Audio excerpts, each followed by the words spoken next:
చాలా దారుణం మ్యామ్. అంటే జరిగిపోయిన సంఘటనల గురించి మాట్లాడుకుని ఇప్పుడు వెదర్ ఇట్ సుశాంత్ సింగ్ రాజ్పూత్ ఏదో ఒక తీవ్ర క్రైసిస్ వచ్చి ఇంకా నేను బయట పడలేని సమస్య ఇదే అని వాళ్ళకి వాళ్ళు నిర్ధారించేసుకుని అంతటి ఎక్స్ట్రీమ్ స్టెప్ తీసుకుంటారు. ఐ జస్ట్ వండర్ మ్యామ్, వీటన్నిటితో పాటు అంటే ఒక మనిషికి డిప్రెషన్ ఉంది అని మనకి కనిపిస్తే యాజ్ అ డాక్టర్ మీరు డయాగ్నోస్ చేసినప్పుడు వాళ్ళకి వాట్ హెల్ప్స్ దెమ్ అంటే టిపికలీ కాగ్నిటివ్ థెరపీ అది హెల్ప్ అవుతుంది అంటే వాళ్ళు గుర్తించడం వాళ్ళ ఆలోచనలు ఎంత వక్రంగా వెళుతున్నాయని. ఒకటి ఏంటంటే డిప్రెషన్లో వాళ్ళ స్టేజెస్ని బట్టి ట్రీట్మెంట్ ఉంటుంది. ఇప్పుడు మైల్డ్ కాగ్నేటివ్ డిస్టర్బెన్స్ అయితే మైల్డ్ డిప్రెషన్ ఉందనుకుందాం.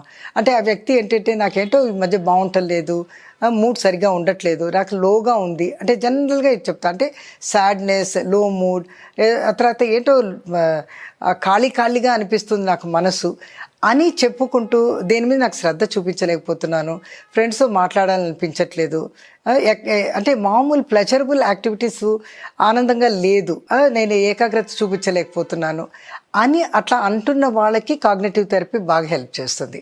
ఎందుకంటే వాళ్ళకి నెగటివ్ కాగ్నిషన్ అప్పుడే మొదలైంది కాబట్టి వాళ్ళకి వాళ్ళ ఆలోచన దృక్పథము దానిలో ఏం డిఫెక్ట్ ఉంది అని చూపించగలుగుతాం. ఎందుకంటే వాళ్ళు చెప్పే మాటలను బట్టి దాన్ని అనలైజ్ చేసి వాళ్ళ థాట్ ప్రాసెస్ ఎట్లా, స్కీమాస్ అంటాం అనమాట, వాళ్ళ మైండ్ స్కీమా ఎట్లా ఉంది, వాళ్ళు ఏ విధంగా ఆలోచిస్తున్నారు, ఆ తర్వాత వాళ్ళు ఇచ్చే ఎగ్జాంపుల్స్ కూడాను.